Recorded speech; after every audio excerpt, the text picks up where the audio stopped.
Hi all of you, welcome back to Rama Reddy maths academy. ఇంతకు ముందు వరకు మనం ఎగ్జాక్ట్ డిఫరెన్షియల్ ఈక్వేషన్ అంటే ఏంటి, అది ఏ విధంగా సాల్వ్ చేయాలి, అందులో ఉన్నటువంటి ప్రాబ్లమ్స్ చూసాము అండ్ ప్రీవియస్ ఇయర్ రిపీట్ అయినటువంటి ప్రాబ్లమ్స్ కూడా చూసాము. వీడియో కనుక ఫస్ట్ టైం చూస్తే అక్కడికి వెళ్ళి చెక్ చేసుకోండి. వాటితో పాటు మన ప్రీవియస్ ఓల్డ్ ప్లేలిస్ట్ కూడా ఉంది, అందులో కూడా నెంబర్ ఆఫ్ వీడియోస్ ఉన్నాయి, అక్కడికి వెళ్ళి చెక్ చేసుకోండి అమ్మా. ఈ వీడియో ఏంటంటే నాన్ ఎగ్జాక్ట్ ఇచ్చినప్పుడు వీ హ్యావ్ 5 మెథడ్స్. ఒకటి inspection method and another one by M X plus N Y, 1/mx minus N Y, 1/n into something, 1/m into అలా 5 మెథడ్స్ ఉంటే అందులో ఇన్స్పెక్షన్ మెథడ్ అనేది ఫార్ములా బేస్డ్, అది లాస్ట్లో చూద్దాము. This is very interesting. Now the method 1 is integrating ఫ్యాక్టర్లో first method. మరి integrating ఫ్యాక్టర్లో మనకి 4 మెథడ్స్ ఉన్నాయి కదా, దీన్ని ఎప్పుడు ఏ మెథడ్ అప్లై చేయాలనేది నేను చెప్తాను. ఫస్ట్ మెథడ్ ఏంటంటే, ఇచ్చినటువంటి ఈక్వేషన్ ఏ ఫార్మాట్లో ఉండాలి అంటే 1 ఏంటిది, if the equation in the form of mdx plus ndy, దాన్ని నేను x కామా y అన్నాను. mx comma y dx and x comma y dy is a homogeneous differential equation.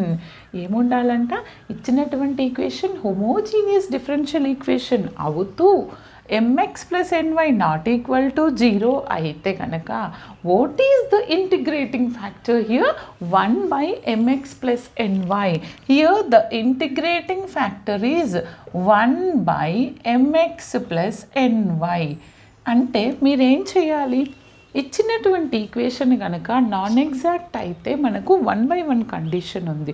ఒకటి హోమోజీనియస్ అయితే mx plus ny and homogeneous కాకుండా y into f of x comma y dx plus and x into g of x comma y dy ఫామ్లో ఉంటే mx minus ny. అంటే మీకు more and more methods చేస్తుంటే clarity వస్తుంది. ఈ మెథడ్లో మనం ఏం డిస్కస్ చేస్తామంటే, ఇచ్చినటువంటి ఈక్వేషన్ నాన్ ఎగ్జాక్ట్ అవుతూ homogeneous. First of all homogeneous అంటే మీరు ఆల్రెడీ ఇంటర్మీడియట్లో చూసారు. అదేంటి అని అంటే, ఇచ్చినటువంటి ప్రాబ్లంలో ప్రతి ఒక్క టర్మ్ పవర్ అనేది సేమ్ ఉండాలి. అంటే ఇక్కడ డిఎక్స్కి టర్మ్స్ xy కదా, x పవర్ 1 y పవర్ 1, అంటే రెండింటిని యాడ్ చేస్తే 2 ఉంది. ఇక్కడ కూడా x పవర్ 2, ఇక్కడ కూడా y పవర్ 2. ఈ విధంగా ఉంటే దాన్ని హోమోజీనియస్, పవర్స్ అన్నీ సేమ్గా ఉంటే దాన్ని హోమోజీనియస్ డిఫరెన్షియల్ ఈక్వేషన్ అంటాము. అప్పుడు మనం ఇంటిగ్రేటింగ్ ఫ్యాక్టర్ 1/mx ప్లస్ nyని యూజ్ చేయాలి. క్లియర్గా వినండి, ఫాస్ట్ ఫార్వర్డ్ చేయొద్దు, చాలా క్లియర్గా చెప్తాను. మరి ఎలా డైరెక్ట్ రాస్తారా అని అంటే, డైరెక్ట్ ఎప్పుడు రాయొద్దు, ఇది మెథడ్. ఇక్కడ ఏం చేయాలంటే, ఫస్ట్ ఇచ్చినటువంటి ఈక్వేషన్ను మీరు ఈక్వేషన్ 1 అనుకోండి. అప్పుడు first check whether it is, జనరల్గా మీకు ఏం తెలియదు, అప్పుడు ఎగ్జామ్లో మీరు ఏమని రాస్తారంటే, the given equation is of the form. ఏ ఫామ్లో ఉంది, mdx plus ndy. Don't write homogeneous అని ముందే రాయొద్దు, ఓకే, ఫార్మాట్లో ఉంది కాబట్టి ఏం రాస్తాం ఇక్కడ, m is equal to what is the value xy and what is our n is equal to minus of x² plus 2y square. Okay, ఇప్పుడు మనం ఎగ్జాక్ట్నెస్ కండిషన్ అనేది చెక్ చేయాల్సి ఉంటుంది. ఇప్పుడు చెక్ చేస్తాను నేను. వాట్ ఈజ్ దట్, ∂m/∂y ఎంత and ∂n/∂x ఎంత. ∂m/∂y అంటే విత్ రెస్పెక్ట్ టు నేను వైతో డిఫరెన్షియేట్ చేస్తున్నప్పుడు y పక్కన x ఉంటే కాన్స్టెంట్, ఇండివిజువల్గా ఉంటే 0. అప్పుడు y పక్కన x ఉంది కాబట్టి కాన్స్టెంట్గా ట్రీట్ చేస్తాను, y డిఫరెన్షియేషన్ 1. ఓకే, మరి n విత్ రెస్పెక్ట్ టు xతో చేస్తున్నప్పుడు ఆపోజిట్ ఏంటిది y ఇండివిజువల్గా ఉంటే 0, x పక్కన ఉంటే constant. That's it, remember that. ఇక్కడ మైనస్ వస్తుంది, x ఇండివిజువల్గా ఉంది కాబట్టి అది 2x అవుతుంది, y ఇండివిజువల్గా ఉంది కాబట్టి 0. ఇప్పుడు చెక్ చేయండి, ∂m/∂y is equal to ∂n/∂x అవుతుందా, అవ్వట్లేదు. అంటే మీరు ఏం రాయాలి, therefore ∂m/∂y which is not equal to ∂n/∂x. ఇలాంటి కేసెస్లో మనం ఏం చేస్తాం, will go for the integrating factor. అవునా, అంటే నేను ఏమని రాస్తానంటే, therefore equation 1 is non exact differential equation. Non exact differential equation. మరి నాన్ ఎగ్జాక్ట్ డిఫరెన్షియల్ ఈక్వేషన్ అయినప్పుడు మనకి ఇప్పటి వరకు తెలిసింది ఒకటే మెథడ్. అదేంటిది? Homogeneous method. ఫస్ట్ అది అవుతుందా చెక్ చేసుకుందాం. హోమోజీనియస్ అయితే కనుక direct you can write the integrating factor is mx plus ny. అప్పుడు మీరు ఏం రాయాలంటే చూడండి, x⁻1 y⁻1 రెండింటిని యాడ్ చేస్తే 2, దీని పవర్ 2 దీని పవర్ 2. అంటే ఇచ్చినటువంటి ఈక్వేషన్ హోమోజీనియస్ డిఫరెన్షియల్ ఈక్వేషన్. కాబట్టి what is the integrating factor? మీరు ఏమని రాస్తారు? Therefore equation 1 is a homogeneous differential equation, is a homogeneous differential equation. మరి homogeneous differential equation అయినప్పుడు is it visible బెటా? రాయొచ్చా ఇంకా కింద? Okay, this is homogeneous differential equation అయినప్పుడు what is the integrating factor here? The integrating factor is 1/mx plus ny. ఇప్పుడు ఏం చేయాలంటే మనము ఇక్కడ వినండి, క్లియర్గా వినండి. మరి ఎగ్జాక్ట్ని నాన్ ఎగ్జాక్ట్కి కన్వర్ట్ చేయాలి అని అంటే ఫస్ట్ మీరు ఇంటిగ్రేటింగ్ ఫ్యాక్టర్ని కనుక్కొని ఆ నాన్ ఎగ్జాక్ట్ని ఎగ్జాక్ట్తో మల్టిప్లై చేస్తే you'll get another equation m1 dx n1 dy అనుకోవాలి. That is the process. ఇప్పుడు నేను ఫస్ట్ ఐఎఫ్ కనుక్కుంటాను. ఐఎఫ్ కనుక్కుంటే నేను ఇక్కడ ఏం చేస్తాను అంటే చూడండి, ఐఎఫ్కి this is the principle. IF is equal to 1/m into X. M అంటే ఎంత? xy. m ఇంటూ ఎక్స్ నాన్న plus n into Y. n అంటే ఎంత? -x² మైనస్తో మల్టిప్లై చేసి రాయండి. -2y² into y. Okay, after simplification now I'll get this is what? x²y. This is minus plus into minus minus x² into y, x²y plus into minus minus 2y² into y, 2y³. ఇవి రెండు సింపుల్గా నాకు చూడండి, ఇవి రెండు cancel అయిపోతాయి. Then what is the remaining term here? Therefore the integrating factor ఏమొచ్చింది నాకు? Integrating factor -1/2y³. ఇక్కడ మన యాక్చువల్ జాబ్ అనేది స్టార్ట్ అవుతుంది. ఏం చేయాలి మనం ఇక్కడ అంటే after finding the integrating factor what we have to do? IF into equation 1 చేస్తే then non exact will converted to exact differential equation. మరి ఐఎఫ్ అంటే ఏంటిది నాకు ఇక్కడ చూడండి, ఐఎఫ్ అంటే 1/2y³ into what is the first equation? This is my first equation. Now దీంతో ఐఎఫ్తోని మల్టిప్లై చేయండి. అప్పుడు ఇదేమవుతుంది? xy dx minus each and every టర్మ్ని ఐఎఫ్తోని ప్రోడక్ట్ చేస్తున్నాను. ఓకే, ఇంటూ ఐఎఫ్ ఏంటిది? -1/2y³ into dy. ఓకేనా? ఇప్పుడు చూడండి, నేను ప్రోడక్ట్ చేస్తున్నాను. ఈ న్యూమరేటర్లో ఉన్న ఒక y ఇక్కడ ఉన్న ఒక y క్యాన్సిల్ అయిపోతుంది. ఇక్కడ కూడా 2y² క్యాన్సిల్ అయిపోతుంది. ఏం మిగులుతుందో చెప్పండి నాకు ఇక్కడ? మైనస్ న్యూమరేటర్లో x, డినామినేటర్లో 2y² మిగులుతుంది dx. క్లియర్మా? మైనస్తో ప్రోడక్ట్ చేయండి. మైనస్ లేదా మైనస్ను బయటకి రాసిద్దామా? ఈ మైనస్తో ప్రోడక్ట్ చేస్తాను, ప్లస్ అవుతుంది. ఓకే, అప్పుడు ఇక్కడ x² ఏముంటుంది? x² లేదంటే ఫస్ట్ ఈ టర్మ్ రాయండి. ఇది నాకు ఇండివిజువల్గా క్యాన్సిల్ అవ్వదు, ఇండివిజువల్గా అవుతుంది, సపరేట్గా అవ్వదు. అంటే దీంతో ప్రోడక్ట్ చేస్తే ఓన్లీ నాకు ఇక్కడ మాత్రమే క్యాన్సిల్ అవుతుంది. తర్వాత రాద్దాం అది. ఓకే, ఫస్ట్ ఇండివిజువల్గా రాయండి. మైనస్ ప్లస్ అవుతుంది, x²/2y³ మైనస్ ప్లస్ అవుతుంది, minus into minus plus, plus into plus plus 2y²/y³ dy equal to 0. Clear? ఇప్పుడు చూడండి, ఇక్కడ రాద్దాము. అర్థమైంది కదా? క్లియర్గా రాయండి. ఈక్వేషన్ 1ని మనం ఎగ్జాక్ట్లోకి కన్వర్ట్ చేస్తున్నాం ఇక్కడ. ఓకే, ఇక్కడ ఏముంటుంది నాకు ఫస్ట్ టర్మ్లో? minus x upon 2y square dx plus ఇదేంటి ఏమి క్యాన్సిల్ అవ్వదు ఫస్ట్ టర్మ్ అలానే ఉంటుంది X square by 2y cube. ఇక్కడ మాత్రం y క్యూబ్ వై స్క్వేర్లో వై స్క్వేర్ క్యాన్సిల్ అయిపోతుంది, 2 కూడా ఉంది కదా, 2 కూడా క్యాన్సిల్ అయిపోతుంది. అంటే ఏముంటుంది 1/y ఇంటూ డివై.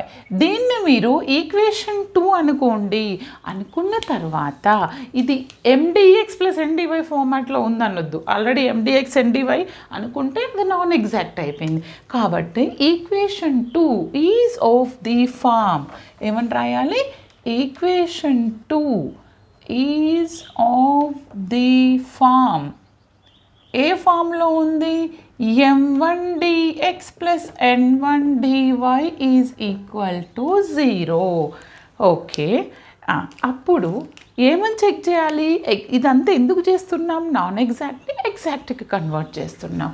అంటే మీరు m1 ఏంటో రాయండి అండ్ n1 ఏంటో రాయండి. ఓకే, మేడం n1 అని ఎందుకు అన్నారంటే ఫస్ట్ది m అన్నాను కాబట్టి సెకండ్ది ఇది అంటున్నాను. ఓకే, రాసిన తర్వాత ఎగ్జాక్ట్నెస్ అంటే మనం ఏ కండిషన్ చెక్ చేయాలి, do m by do Y. కానీ ఇక్కడ ఏమంటున్నాను, డో m1 బై డో, ఇక్కడ ఏమంటున్నాను do m1 by do Y check చేయండి. అంటే m1ని విత్ రెస్పెక్ట్ టు వైతోని డిఫరెన్షియేషన్ చేయడానికి నేను ఈ టర్మ్ని ఏం చేస్తానంటే ఇంకొక స్టెప్ రాస్తాను. ఇక్కడ పైకి తీసుకొద్దాం, -x/2 ఇంటూ y పవర్ -2 అందాం.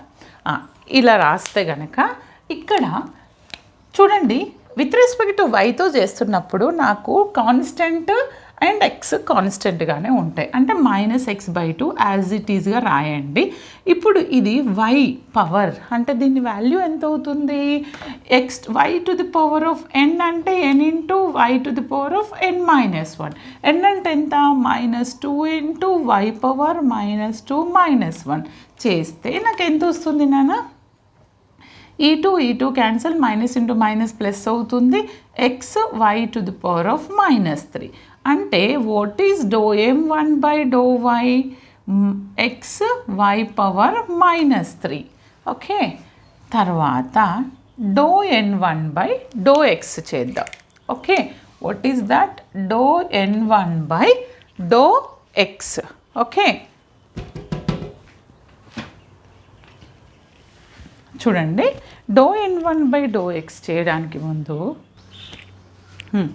Do n1 by do X చేయడానికి ముందు ఏదైనా టర్మ్ని పైకి తీసుకొద్దామా, చూద్దాం. ఏం లేదు, ఇంకొకటి ఏంటంటే విత్ రెస్పెక్ట్ టు ఎక్స్తో చేస్తున్నాం కాబట్టి వై ట్రీటెడ్ యాజ్ కాన్స్టెంట్ కాబట్టి వైని పైకి తీసుకురావాల్సిన అవసరం లేదు, యాజ్ ఇట్ ఈజ్ రాయండి. ఓకే, ఏమని రాస్తాను అని అంటే y and 2 these are constants, అవునా, అలానే రాద్దాము. ఎక్స్ని మాత్రం డిఫరెన్షియేషన్ చేస్తాము. ఎందుకనంటే ఎక్స్ పక్కన వై ఉంటే కాన్స్టెంట్గా ట్రీట్ చేయండి, ఇది కాన్స్టెంట్. ఎక్స్ స్క్వేర్ డిఫరెన్షియేషన్ ఏమవుతుంది, 2 into X to the power of 2 - 1 అంటే 1, 2x అవుతుంది. ఇప్పుడు y అనేది ఇండివిజువల్గా ఉంది, మనం ఎక్స్తో డిఫరెన్షియేషన్ చేస్తున్నాం కాబట్టి అది 0 అవుతుంది. ఈ 2 క్యాన్సిల్. ఓకే, ఇప్పుడు నెక్స్ట్ దాంట్లో నేను ఏం చేస్తాను అని అంటే డో n1 బై డో ఎక్స్లో నేను ఈ వైని పైకి తీసుకురావచ్చు లేదా అలానే ఉంచవచ్చు, కానీ ఇక్కడ పైకి తీసుకొచ్చాను కాబట్టి వైని పైకి తీసుకొస్తే -3 లేదా అలానే ఉంచితే x/y³. ఫైనల్గా నాకేమొచ్చింది ఇక్కడ, therefore do m1 by do x which is equal to do n1 by do do m1 by do y which is equal to do n1 by do x అయ్యింది. అంటే మీరేమని కన్క్లూడ్ చేశారు, ఐఎఫ్ని కనుక్కొని ఐఎఫ్తోని ప్రోడక్ట్ చేస్తే ఇచ్చినటువంటి non exact ఎగ్జాక్ట్లోకి convert అయింది. అంటే మీరు ఏమని రాయాలి ఫైనల్గా, therefore equation 2 equation 2 is an exact differential equation equation. మరి ఎగ్జాక్ట్ డిఫరెన్షియల్ ఈక్వేషన్ అయితే what is the solution of exact is చాలా క్లియర్గా చెప్పాను ముందు వీడియోలో.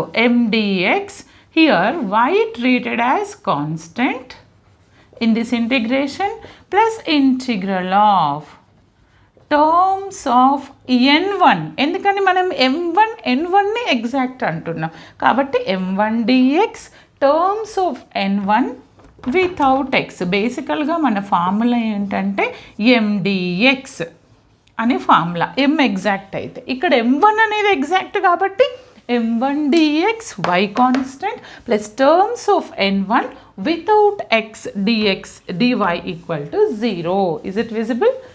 ఓకే, ఇక్కడ రాద్దాం నెక్స్ట్ది. ఇక్కడ ఏంటి అని అంటే మీరు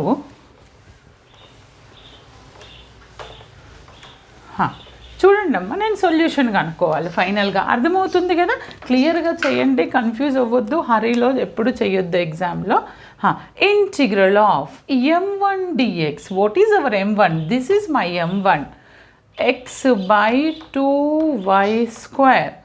Here y is a constant plus integral of terms of n1 without x. n1లో x లేని టర్మ్స్. ఫస్ట్ టర్మ్లో x ఉంది, no need to consider. x లేని టర్మ్ అంటే ఒకటే ఉంది, 1/y. ఇది dx నానా, ఇది dy is equal to c. Is it clear? Is equal to c. Correct, 1/y. Okay, ఇప్పుడు నేనేం చేస్తానంటే ఇంటిగ్రేషన్ ప్రిన్సిపల్ అప్లై చేద్దాం. y అనేది కాన్స్టెంట్ ఆల్రెడీ కాన్స్టెంట్ అంటే ఇవి రెండు కాన్స్టెంట్లే కాబట్టి టేక్ ఇట్ అవుట్. -1/2y² బయటకు తీయండి, ఓన్లీ x మిగులుతుంది. ఇక్కడ 1/y dy equal to c. ఇక్కడ ఏంటి అంటే ఇది కాన్స్టెంట్, ఇలానే రాయండి. x⁴n ఇంటిగ్రేషన్ మనకి తెలుసు, x⁴n+1/n+1. x పవర్ 1 ఉంది, 1 + 1 అంటే x² 2 అవుతుంది. 1/y అంటే ఏంటిది? log y which is equal to c. అంటే నాకు ఫైనల్గా ఏమొచ్చింది? నాకు -x² 4y² plus log y is equal to c. This is my solution of the given non-exactని ఎగ్జాక్ట్లోకి కన్వర్ట్ చేసినాక ఎగ్జాక్ట్కి ఇది నా సొల్యూషన్. అర్థమైంది కదా? ఎగ్జాక్ట్ని నాన్ ఎగ్జాక్ట్లోకి ఏ విధంగా కన్వర్ట్ చేయాలి, అప్పుడు ఏవేవి ఇంటిగ్రేటింగ్ ఫ్యాక్టర్స్ వాడాలంటే మనకి ఇప్పటి వరకు మీకు హోమోజీనియస్ అయినప్పుడు మాత్రం 1/mx + ny వాడి దాన్ని ఇంటిగ్రేటింగ్ ఫ్యాక్టర్ని నాన్ ఎగ్జాక్ట్తో ప్రోడక్ట్ చేస్తే ఎగ్జాక్ట్కి కన్వర్ట్ అవుతుంది. తర్వాత మనం ఎగ్జాక్ట్నెస్ చెక్ చేసి దానికి సొల్యూషన్ కనుక్కుంటే ఫైనల్గా మీకు సొల్యూషన్ వస్తుంది. అర్థమైంది కదా? ఇంకా మీకు ఎలాంటి డౌట్స్ ఉన్నా కమెంట్ సెషన్లో కమెంట్ చేయండి. But compulsory like, share. All the best. Thanks for watching.